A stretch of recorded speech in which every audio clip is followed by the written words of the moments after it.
Have you been told as a woman that you can't have it all? That we have to pick and choose whether it's career, relationship, wealth, happiness? Well, I have a guest today that is going to help us see how, as women, we actually can have it all. And it starts with one simple thing. Stay tuned. Welcome to the Secret Formula of Femininity for women who want to live a more feminine, fun, and fabulous life. I'm Dr. Nicole Monteiro, your host on this weekly journey to unlocking your inner radiance, nurturing fulfilling relationships, and becoming the best version of yourself.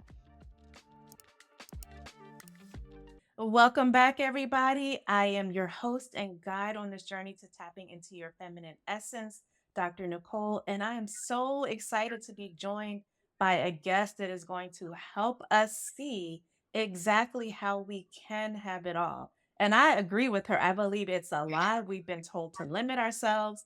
And so we are going to dig in. I am so excited that my guest today is going to help us see exactly what that one secret is. So please join me in welcoming Cassandra Juniphant.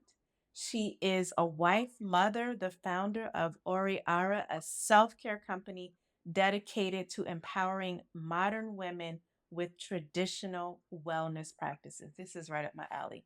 She's a former HR executive, and her journey began over a decade ago when she transformed her health through bodybuilding and discovered the profound connection between self care and professional success. She became a certified trainer, yogi, gym owner, and a student of nutrition and martial arts. And today she's going to help us see how to elevate women in their well being and make self care an integral part of everyday life. Welcome, Cassandra. Nice to meet you, Dr. Nicole. Thank you so much for having me here. Yes. So, I always like to start with the story, the personal. Like, we hear these terms, elevate, become your best self Yeah. care, wellness.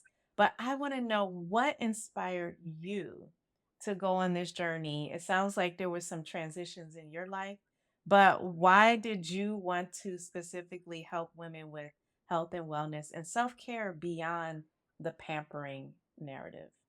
Yeah. Let me start, my origin story started, goodness, about 12 years ago. So I was your typical working corporate woman, right? Climbing the corporate ladder, doing all the things I'm supposed to be doing. And because of that commitment to my work, I was also struggling to lose the baby weight. I had my youngest, my son, like many women, just struggling to lose the baby weight, not knowing where to find information. And I actually ended up dislocating my knee doing jumping lunges one day, trying to work out and lose the baby weight. And I was furious, naturally dislocating my knee. And so I went to Google to find ways to stay in shape. And I stumbled across bodybuilding.com and I Mhm. saw all of these amazing, phenomenal looking women. And I was just like, oh my gosh, like I, didn't- I didn't know women could look like that. So my next Google search was to find a coach to help me learn how to do this. And I found one coach within 10 miles of me. And the next closest coach was like over 50 miles away. Mhm. So in my mind, to me, that was a clear sign that I needed to try this, even though I was broke, didn't know what I was doing, but I did it. And I ended up competing for 5 years. And I got You my pro card. competed in bodybuilding. Yes, yes, ma'am, for 5 years. Yes, I didn't know Yeah. that part about you. I Yeah, love that. and I got my pro card in Mhm, 2016, and I did that, though, alongside my corporate career. That was my side hustle, was uh-huh, bodybuilding. Like you said in the intro, I fell in love with everything I was learning about my body, so I became a certified personal trainer, I owned a gym, I studied nutrition, martial arts, yoga, like, just I couldn't get enough of everything that I was learning about having a body, and, again, I was doing this alongside my corporate career, and my corporate career went like this, straight up. uh-huh, I was getting promotions, I was getting the, titles, I was getting the acknowledgement, the recognition, and we didn't call it this back then, but what I recognize now is that this was part of my personal brand, being mhm, someone that was healthy and fit and energetic, And this demonstrated discipline and time management and strategy and all of these things that, I was communicating that I didn't realize I was communicating. Mhm. Yes, exactly. Through how I showed up to myself first. Mhm. I was self-led, but then that allowed me to then lead others. Um, and so, everyone else was like, the people in my personal life were like, "Oh my gosh, your abs," and "Oh my gosh, your trophies." And I was like, "Yeah, that's great, but there's something really profound happening inside of me. Like I'm changing. I'm a different woman. What you see on the outside is just the overflow from the transformation that's taking place inside of me." And so, and at this time, this was also around the time of my spiritual awakening. In the gym, I was literally dying, getting ready for one of my bodybuilding shows, and spirit spoke to me loud and clear, and said, "This is what we came for." And Mm. I instantly knew that having a body was like the whole purpose of life. It was the whole purpose of us being here. And, the ache that I had in my lungs and my muscles being sore and the sweat all over my body was a beautiful thing that spirit got to experience through me, through having a body. And, all of this is happening around the same time in my life. And I'm like, this is something. No one's talking about this. No one's, trying to pay attention to what health does for you. But this is not just about getting, a six-pack abs, like, this is really, really Not about the meaning only. Uh-huh. not about external, and so I was trying to talk about this, but literally no one was listening. Again, this was 12 years ago. No Okay. one was listening. Everyone was like, "I want flat stomach, I want a big butt, show me how to do that," right? And I'm like, "Ugh." So I delivered, right? But Mhm. I was all in my heart to really make it more meaningful. Well, fast forward to 2021, my Uh-huh. company gets acquired and I'm laid off, and it never occurred to me to go get another job. I was like, and this is pandemic time also. And I'm like, well, I have been in HR for a gazillion years. I also have had this side hustle in health and wellness. I'm uniquely positioned to go into the world and help people, to be of Mhm. service when everyone for the first time in a long time is talking about their health and their well-being, and we're paying attention to self-care. This is when self-care as a buzzword really began to take off, was in the COVID years. Yes. And everyone was talking about it as this fluffy, like, thing, and I was here Mhm. for it. Don't get Uh-huh. me wrong. All about the mimosa brunches and my Uh-huh. nails and I'm here for the luxury pampering, but into self-care, I realized there was a really rich history of self-care, really meaning self-care, like in its origin, the etymology of it was a doctor's prescription, was saying before you seek medical services, we're talking like the 1500s, Yes. before you seek medical services, have you been in nature? Are you eating? Are you sleeping? Are you drinking, clean water? Like these were the things that doctors prescribed for people to take care of their own physical self before seeking other more dramatic medical intervention. And I'm like, oh, why don't people know this? Why aren't we talking about this? And then even flash forward a bazillion years to the 1960s and 70s, and the Black Panther Party actually took on self care as being a major, major effort in the civil rights movement, and understanding that in order to fight for justice, equality, anything that we want, it starts with caring for yourself as a community and as an individual. And I'm like, there's so much rich history here. And so my company, Ori Ara, it's seen many lifetimes and many iterations over the Mhm. years. But Mhm. today, Ori Ara is a self-care company doing exactly as you said in the intro. We are reviving traditional wellness. We're not reinventing the wheel here. We're Yes. not doing anything fancy. This is the stuff that's worked for generations. For generations, this has worked. Doctors' orders for generations. And I'm bringing it to women today who are so misled and confused and stressed out and overwhelmed with the information and the misinformation and the options. And there's just a lot of things pulling at our attention saying, this is what you need to do. And some of it works. Most of it, I don't think, is in our best interest. Here we are, right? Like if these things truly, truly move the needle, we'd be a much healthier society than we are today.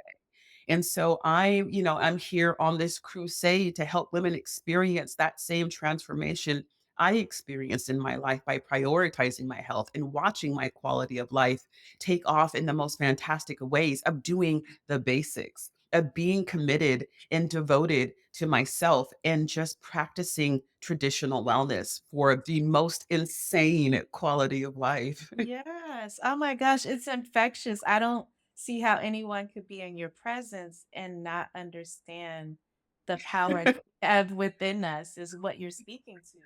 Yes, yes. And how do you my impression is that before you went full force like this, you weren't necessarily a slouch when it came to your health and well-being. Like, were Oh, you no, I was. you were? Okay, how? Tell us.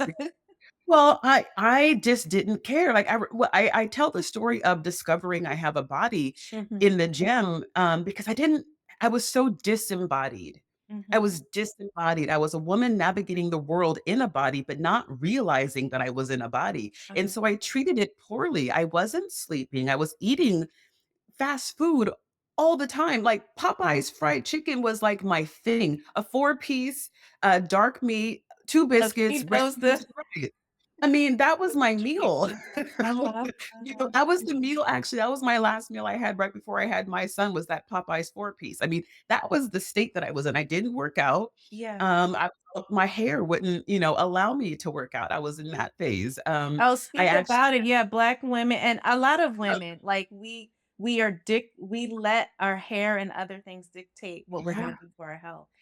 And actually, I was in an MBA program just Uh-huh. leading up to this. I went back to school to get my MBA, and it was an accelerated MBA program, and we as a cohort, as a class, relieved our stress by going to the bar and hanging out, and, we used to have these things called days of irresponsibility where literally that was all we did was just Uh, act irresponsibly, and so that's just to give you a taste of, like, my lifestyle leading up to that. No, absolutely, it was not at all about health or wellness or well-being. You talk to my college roommates, you talk to my family. I come from what is unfortunately a very average Black family where you've got diabetes and hypertension on both sides of the family who take uh-huh. medication for it. We've had serious mental health issues in my family that I was also very challenged with. So, I come from your typical American, kind of upbringing in that respect. And so there was nothing about me that said that this would be me today. Like some people are still in disbelief, The like people who knew you back then. you Uh, talk to my college roommates, they'll talk to you about me eating Chinese food, in the top bunk at like 3 o'clock in the morning, spilling chow mein noodles on my bunkmate, below, like, things like that because yeah. I wasn't into it. Not at all. Yeah, yeah. So, I love the term that you acknowledged or recognized you were disembodied.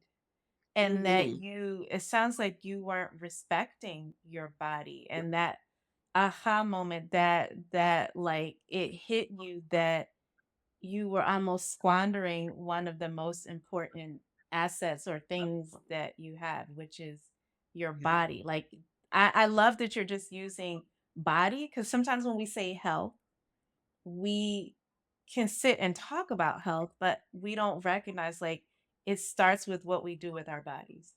100%, and that happens quite frequently, that Mm. disembodiment, and I remember being, like, so shocked because I'd had babies, right? I got 2 kids. You Uh-huh. would think having children would awaken you to your body and the magic of giving birth, of creating a whole freaking person. You would think that would do it, right? But for whatever reason, that wasn't the Uh-huh. awakening for me. It was being in the gym. That was the awakening for me, and I realized to your point, yes, I was squandering this vessel, this temple. Like, there's so much that, I became aware of in having a body and I, like I said, became, deeply, deeply fascinated and just began asking myself a lot of questions like, well, I have a body. Why do I have a body? Like like God could have given us anything to come Mhm. into this is God we're talking about here, right? Like we could Yeah. have come in here in all sorts of forms with $1,000,000 in the bank. Like we could have been, it could have been anything. But Yeah. what we were given. And I'm like, well, that's fascinating.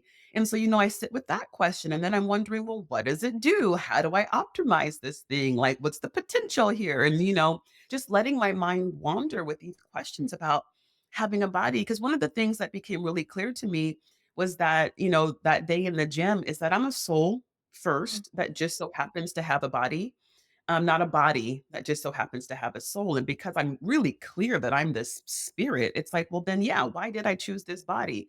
And anywhere my spirit chooses to dwell, then makes it sacred, like anything. And then coming into the awareness that I'm really a feminine spirit. I'm feminine divinity, like I literally am the walking embodiment of the feminine divine. And it was like in understanding that, I'm like, well, that makes me like a goddess walking Mhm. this earth. So how does she behave? What does an earthbound goddess do with her body? How does she treat herself? What is the quality of her life? Because that's who I am. Like if I really want to move the labels and the miseducation that we get taught as we're just, navigating life as a woman. I want to remove all of that and really get to the core of who I am. I'm a goddess walking this earth. So let me embody that and navigate my words, my actions, my behavior, my everything from the lens of the goddess that I truly am. Mm. And it's really interesting, bodybuilding taught me a lot of that, and a lot of people don't realize, because everyone thinks of It's muscles masculine and and yes. absolutely, but Mhm. but there's so much pageantry in bodybuilding. It's hair, it's nails, it's makeup, it's tanning, it's paying attention to your body, it's walking, it's posing, it's femininity. That's where I learned a lot of Mm. my initial, introduction to femininity. Because before that, I was always just this natural, I won't say tomboy, but I was just, like, very indifferent As about you how are, like, not putting a lot um, uh, not at all, but that's not bodybuilding world. You're literally standing on a stage under lights in clear heels and a blinged out bikini, and you're made up to, heaven, and it's like it's a whole thing, and so I was like, "I really am literally embodying goddess energy right now. Let me take that from the stage and bring it into the rest of my life," and that's what the last 12 years have been like. So, what are some of the misconceptions or the ways that you feel women and Black women in particular have been misled? Because you alluded to sort of like the lies that were fed and the misdirection and the myths. How are we living that we've been brainwashed to live that we need to change? Yeah, so it's really deep and really painful, Mhm. actually, and because of that, I don't think it's something that we talk a lot about. Because of that, I don't think it's something that we really do the deep dives. But I mean, if you really think about it, that self-care that I'd mentioned, that doctor's orders that it used to be, I mean, that was our life. African Americans, most people of color are some of the original doctors and healers and medicine people that like that this is innate in us. We created a lot of the medicine and the knowledge and the understanding of our biology, right? Fast forward to the transatlantic slave trade, where again, at least for African Americans, we're brought here and all of that knowledge is intentionally stripped away. And we go through 400 years of being once again disembodied, literally not owning our bodies, Mhm. literally not allowed to take ownership of our physical self. And so we've had generation after generation of Black women being born with no knowledge of her body, even after, we slavery ends and we move into the, Jim Crow era and then up through the 50s, I mean, 50s and 60s and the civil rights movement. I mean, just for the last, all of the 1900s, though, we've had again Black women after generation of Black women being born with not knowing the rituals, not having an interest in taking care of her body because we were not taught that our body was our own. And so that has manifested and been passed on generationally to where it is today, where it's that disembodiment. It's just like, well, I have a body and I kind of like understand that, but I'm not in relationship with it. I don't have an intimate understanding of how to use it, of what it does for me, of how to take care of it. And so it's just been this generational thing that's been passed on Mhm. specifically for women, everything from our body to our hair. You know, I tell the story about how I went natural initially for my daughter because I wanted my daughter to grow up understanding and loving her hair. But then it gave me so much freedom. There's no way I would have worked out as hard as I did and Mm, as committed as I did if I didn't go natural. yeah. I know that's for a fact. I know that for 100% fact. And when I tell you, even going natural was a whole fight because And I people know at were this like, time you did it, what were people yeah, saying to you? this was again 12 years ago. No, over Uh-huh. 12. Hold on. I went natural before bodybuilding. So I went natural like 15 years ago. It was a long time ago. And yeah, this wasn't a thing. They didn't have all the products like they do Mhm. today. And I actually went natural at first by growing out my perm, but then eventually one day I just cut it off. And the blowback I got, oh my gosh, your hair's never gonna grow back. Oh my, like, it was just so ridiculous. Of course it does. Hair always Uh-huh. grows. Yes. It's Um, healthier when you cut it off, yeah. it is. I literally just one day went in the bathroom. I remember a Friday after work, and I was just like, "I'm done." I cut it off, and it immediately I felt lighter and free. I didn't start my fitness journey right away after that, but I remember feeling like I have access now. I felt like a whole world opened Yeah. up to me just because I wasn't being burdened by my hair, having to look or be styled in a certain way. And so, sorry, to circle back and answer your question, I think, um it's it's and so it started off with Black women just not having ownership of our body and then losing the relationship that we need to have with our body in order to want to take care of it, to, now where our homes are often fractured. We've got a lot of Black women, the 92% who are out there opening up businesses and Mhm. killing it, getting degrees and killing it. But because there was that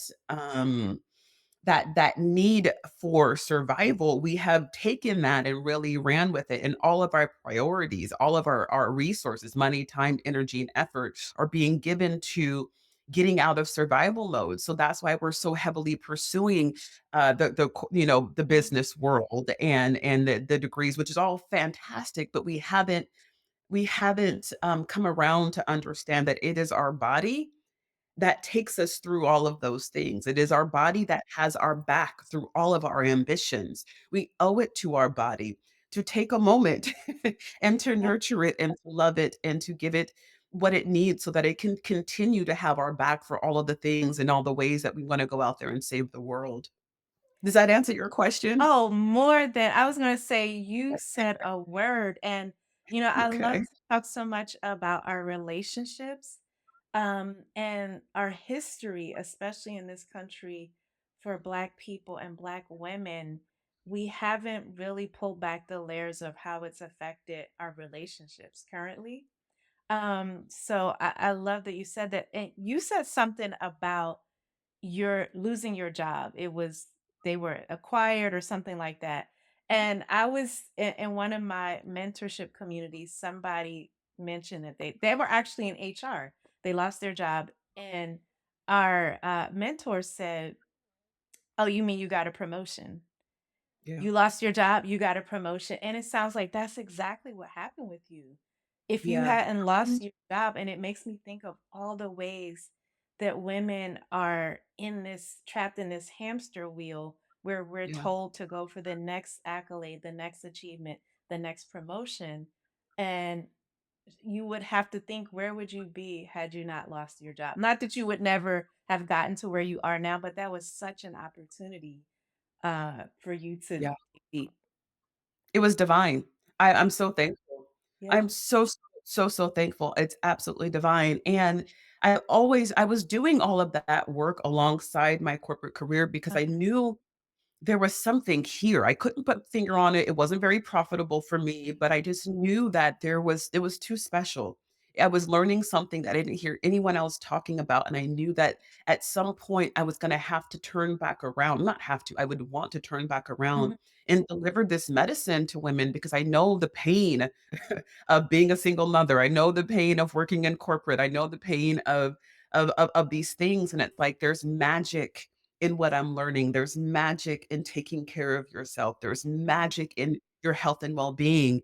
And I need to make sure because I don't hear anyone else talking about it. And when these conversations do come up, it's not a Black woman who's Mm. having these conversations. I think I know I have access to a community of women that my heart that has my heart, and that I want to make sure, feel like they've got solutions and options. Like, I want every Black woman I meet to take, like, a sigh of relief, like, "Oh, Uh-huh. there is a way. I can have it all without killing myself," you know? There Yeah. absolutely is. That's the mission, is just to provide a sigh of relief to every woman I come across. Yeah. So, what is having it all? That was kind of what we talked about in the Yeah. intro. You said you Yeah. believe we can have it all, which, by the way, I agree with you. Tell Yeah. us what that is. What does that mean for women? Yeah. Well, I do. I remember also being told, by everyone, even Oprah, which I was surprised about, was like, you can have it all, but not at the same time. And I believed that for a while. Well, actually, no, I accepted that. I don't know that it Okay. ever really landed, and I believed it. I was like, no, I think you can have it all. And I'm sitting here now, I believe, as a testament to a woman who does, but it starts with your good health. It all starts with your good health. And this is something that is so easily forgotten because the world is teaching us to go for the accolades and be super ambitious. And then we get them. And we're still feeling unsatisfied, and we're still feeling overwhelmed and burnt out. We're still feeling not successful. So and that's why it's that achievement that feels empty that leads us to believe, "Oh, well, then it's just the next achievement that I Mm-hmm. need," and, in whatever way that looks. Yes. But no, what we're really chasing is health. We don't realize that what we're Uh-huh. really chasing is our health and well-being. We want that relationship with ourselves, and that's what's gonna make us feel amazing. And so, we get to these positions of power, we have the accolades, we have the accomplishments, but the one thing we don't have is our health and well-being. So can you really call it successful? You Mm-hmm. can't, because you're still striving. You're still striving for your health. You will sacrifice after you've gotten all of the things. You will literally sacrifice. You'll give it all up to get your health and well-being back. And that's what happens. That's the cycle that most of us are on. But here's the kicker. She's Here's the dropping irony. gems. Oh my gosh. I'm just sitting like, Here's the irony thing, is that all of the material things are so much more effectively pursued from a place of wholeness, from a place Mhm. of health, so much more effectively. You can enjoy the journey to all of the things as opposed to grinding through your journey, getting to the destination, realizing the destination isn't all that you thought it was going to be. And then all we do is buckle back up and get back on the road. And we're on this endless journey of trying to find fulfillment. And that's what Mhm. that rat race is. When what I'm saying is take care of yourself first and foremost, and all of the things will be provided unto Mhm. you. Take care of yourself first and foremost. And that's really where that deep sense of satisfaction comes Yeah. from, is being happy with yourself. And so, yes, you can have it all. You absolutely can, but it starts with you. It starts with you investing in yourself. And Mhm. then I swear to God, like magic, everything else appears, because health is an energy. Mhm. My saying is that a healthy body vibrates at the frequency of your wildest dreams. And that's because it does. And it's amazing that when you enter that vibration, when you enter that frequency, literally the magic that gets dropped into your lap. Mhm. Oh, that's Yeah. you remind me of, so as a psychologist who focuses a lot on trauma, a lot of the research that we, utilize and the techniques we use are now telling us that we have to do what's called a bottom up approach. We have to literally start in the body. So, Mm. talking about Mhm, trauma or mhm, remembering it or just all in your head, it's not mhm. going to shift things the way it does when you start from your body, whether that's focusing That on the things you talked about, getting re-embodied, reconnecting to your body. And so yeah. the way you're just talking about this manifestation, it's something that it sounds like what you're saying. If you're cut off from your body, it's just going to be a theory or a thought or an idea, but it's not 100 actually going to happen. 100%, Uh, 100%. I know you've probably heard of the book, The Body Keeps the yeah. Score, right? And so we can't ignore our body. It's impossible to have a good quality of life, to overcome trauma, to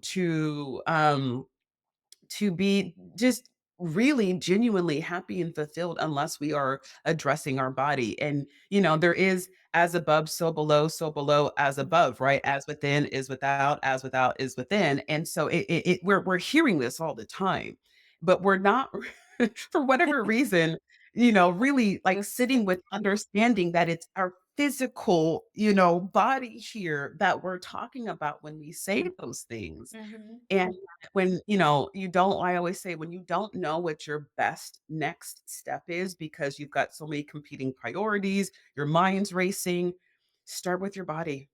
Just start with your body, anything with your body, whether it's moving your body, fueling your body, resting your body, but hydrating your body, but start with your body. And I promise you, like just tending to your physical self will begin to make everything else clear and it's more easy to line up what those next steps look like. But start here as opposed to out there. Start here and then the out there gets clear. Yeah. You Yeah. speak to so many things that, in my view, are embodiments of femininity, which is Yeah. trusting yourself, connecting to yourself, Yeah. um, fulfilling yourself, and then Yeah. everything else becomes just magnified in its greatness once you do that. But I want Yes. you to, because I hear women say, like, all the time, "Where do I start? I'm Yeah. overweight, or I'm on these meds, or I have this diagnosis," or like you said when you were first trying to lose weight with your after you're having your child, like, "I don't know where to start." Where can women start? Like, they have the desire, but they feel completely lost. They're on board that their health and their bodies matter, but Yeah. where can they start if they are clueless? Yeah. So first, let me say this, that health, in my definition, health is wholeness. Health is wholeness. And so when you think about getting healthy, what I want the first realization to be is that you cannot diet or cut your way to wholeness. Mm, And that's often what we think we need to do is get on a diet, and that is the opposite of what we wanna do when we wanna get healthy. The only way to become whole is to add to, is to nourish, is to mhm. actually consume more of the good things. And so when you think about getting healthy, try remember health is wholeness, and you cannot cut your way to wholeness. You can only add and nourish your way to wholeness. So that's the first part. And when you comes to wholeness and nourishing and adding to, there's so much. But the very, very first thing that I would recommend that women do is just get rest. Go to sleep. Get 8 hours of sleep every single night. Magic happens when we sleep. Our whole body goes through. I don't have all like the scientific terms off the top of Yeah, my head, but it's a but there's rejuvenation. it's a rejuvenation. Yeah. There is so much magic that happens with sleep that cannot be found in any other like any other system of our body. It is the system that our body goes into when it sleeps that literally all the magic happens. And so getting consistent sleep would be the number one thing. If you're overweight, get some sleep. If you have challenge with mental health, get some sleep. If get some rest, like So if you're consistent. overweight, if you're burnt out, if you're challenged with mental health, if you're trying to lose weight, if you're trying to gain weight, like whatever the problem, it starts with sleep, is what you're It saying. starts with sleep. Yes. 100%, Mhm, 100%. The next thing from there is hydrate. mhm. Get good water. Water is magical. Water is absolutely magical. And the more that there exactly, and the more that we study water, the more we're learning of how it itself holds energy. Water is it's been used in like religious and spiritual practices since the beginning of time for a reason. It's not quite sentient, but it does hold memory. There is an awareness to it. There is like true consciousness almost to water. And so like the secret to water, not just hydrating and making sure that we get enough water, but I also recommend that we bless our water. So I've got tea here, and so you speak life into your water. Say your affirmations, say your prayers, but speak life. The water actually holds the energy of all of those blessings. And then when you drink the water, guess what happens? You're drinking your blessings, and it literally becomes a part of your molecular structure, and it ends up being something that you radiate, and it like heals, it fixes your body. So I would say rest, hydrate, um, Then nourish yourself with green food. Food alchemy is a real thing. The Mhm. energy transfer of food is a real thing. We wanna be eating fruits, and I'm not saying, like, stay away from meat because I eat meat, but you wanna be eating fruits and meats that have seen the light of day before. When I was going through my mental health challenges, I was bodybuilding and, which actually nutrition-wise, bodybuilding isn't the healthiest thing, but, I was bodybuilding and I was prescribed medication, but I didn't wanna take the meds because I was bodybuilding, I didn't know how it was gonna affect my body. So what I did to help climb out of my depression and anxiety was green drinks, green smoothies. I would do a green juice in the morning and a green smoothie in the afternoon, but it was the energy transfer of those foods. It was spinach, it was kale, it was celery, it was all of these things that were growing above ground that literally took in 100% sun energy. That's what photosynthesis is these vegetables absorbing 100% of sun energy. And then when we eat those things, we take in about 10% through the energy transfer of food, through energy, food alchemy. And so I just remember just having this need, and I still do my green smoothies, but having this need to just put positive energy into my body, Mhm. literally making it the fabric of my cells, going Uh-huh. forward. And realizing that everything we eat is an energy. And so, to simplify diet, to simplify nutrition, I'm not an advocate for counting carbs or calories or fats or proteins. Take a look at that food and think about what kind of energy is this going to transfer to you because it's going to transfer energy.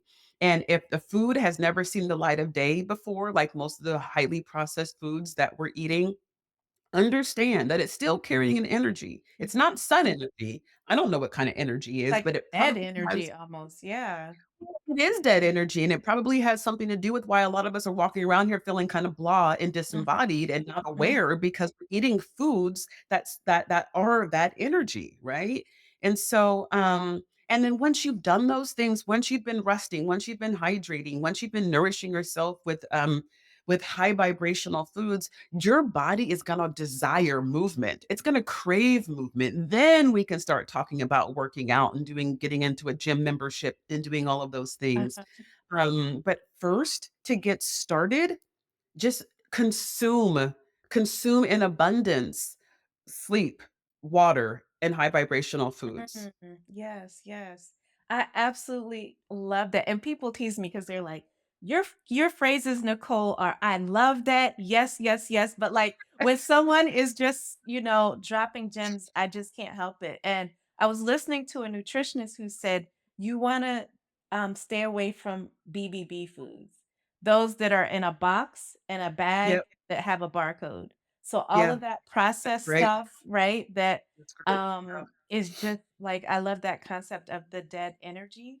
Um, Yep. you're talking about this rest. And I tell people I have a 3M formula for well-being that I Mm. like to teach women. You want to have eat mood boosting foods. So that's like, I'm thinking more of like your healthy oils and fats, your foods with Yep. antioxidants and your natural whole grains and things.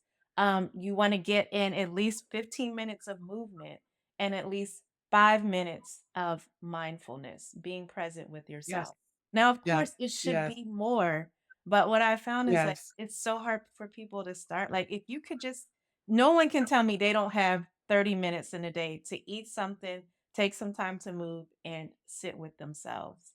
Yeah. Just, but one thing you said about the way bodybuilding, I wanna know a little more. You kinda threw that Mhm. in. You were like, "Oh, well, it's not that good for health." The Yeah. diet, Yeah. what It's not. what did It's you have to not. modify? Mhm. So, as a bodybuilder, you're paying attention to macros, the Uh, macronutrients of our bodies. So that's proteins, carbs, and fats. Like that's what we're paying attention to uh, because there is a difference between health and fitness. okay. Okay.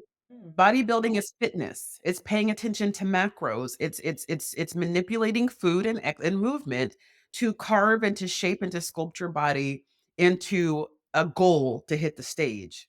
That's fitness. And unfortunately, because we don't have a lot of people talking about health, we mistake fitness for health. And when people think about getting healthy, they go out and they want to join a membership and start lifting heavy and knowing what their proteins are that they're, that's typically where we go. Health, however, is, micronutrients and paying attention to, yeah, micronutrients, Okay. vegetables, fruits and vegetables. But as a bodybuilder, sometimes fruits and vegetables can make you a little gassy, sometimes they can Mm, make you bloated, and they're not necessarily important to achieving the aesthetic. So as a bodybuilder, I didn't eat very many vegetables. As a bodybuilder, I literally it was like, again, carbs and proteins okay. and minimal fat, and that's what we eat, like, For consistently. train And so, when I wasn't competing, I didn't know how to eat healthy. I just knew a bodybuilder's diet, and that's why I ended up studying nutrition. So this is like, well, I look great, but I don't feel so good, you know, and a lo Like, how were you and feeling? What were some of the things you experienced? gunky, Mhm, gunky. mhm. So one of the things that bodybuilders do a lot are colonics because it's easy to get backed up because you're not eating high fiber foods to, like, move everything through, and so I felt backed up. I felt gunky. I felt heavy in some respects. I felt, not I was happy, but I knew that, like, there was a vibration missing, and it was green foods. It was high vibrational foods that it was missing, and so, I looked good, I felt good for the most part, but that it wasn't like that the wholeness that I was looking Okay, for, yeah. and I think you can feel that. I mean, yeah, and it's hard to decipher because you meet a bodybuilder and they look fantastic, and we're usually so captivated by the visual that we're seeing that we're not really tuning into the energy. But tune into the energy of some of if you've ever met a bodybuilder at the gym, tune into their energy. It's not the high vibrate always. I shouldn't say, Yeah, not yeah. wanna make too broad of a statement, but I mean, it's not always that high vibe energy. It's really not because they're not eating the foods traditionally that would lead to that high vibration. I Yeah. think people need to really listen to some of what you said. Like, I'm just, processing it. One is that health is wholeness. Yes. So you said you can't get to wholeness by cutting because it's No. creating. And then you're Yes. saying we need to understand that fitness and health are not necessarily the same things. They might overlap, they might have things in common. So you could be fit and not be healthy. That's going to 100%. blow some people's minds. 100%, Mhm. 100%, and it's the fitness people that have taken over social media, and it's Yeah. the fitness people that when a woman, looks at getting healthy, they're like, "Oh, well, she looks great. I need to go do that." And you might or you might not. Like, she might be healthy, but she might not be, you Uh-huh. know? So, use discernment, ask a lot of questions, and if you ever follow people and they're not eating vegetables, they're not healthy. Like, that's just Okay, so that's your barometer. Like, wait a minute. You know how we say, like, even I tell people when you're looking for a therapist or a coach or a mentor, there's certain things you want to tune into. And one is just your energy, how you feel around them. And so it's Yeah, interesting you said that about bodybuilders. Of course, not all, but where there's an energetic like disconnect where someone it makes me think how in general, we need to be really careful of just focusing on the external, whether it's yes, achievements, degrees, the aesthetic of a body, even couples that we see and we say couples goals. We yeah. have no clue as to what's going on internally with any of those things. 100%. Yeah. 100%. And energy never lies as far as Mhm, I'm concerned. Energy mhm. never lies. And so, paying nurturing and cultivating your own energy, I think will help you be able to more easily pick up and understand the energy of others in situations. But we're so mistrustful of ourselves because we aren't really taking the time to nurture it in ourselves. And so we get gut instincts all the time, but we rationalize it away. That gut instinct is energy, right? That is, all it's a million pieces of data that we can't explain, making, a statement about something that we're completely ignoring and taking time to nurture that. And yeah, taking time to nurture that is I think it's one of those it's a science that we're not taught. It's a Mhm. whole language. It's a whole study that we are not taught, and so we have to teach ourselves, and it goes back to I think what you were saying that meditation time, that Mhm. knowledge of self, that relationship with self. But spending time with that, I think it'll help us understand others better. I'm just struck by this acknowledgement that women can have it all. But what I'm hearing is like sometimes we might have to re-examine because there are some women that have all of the external things, but they're Yeah. not fulfilled.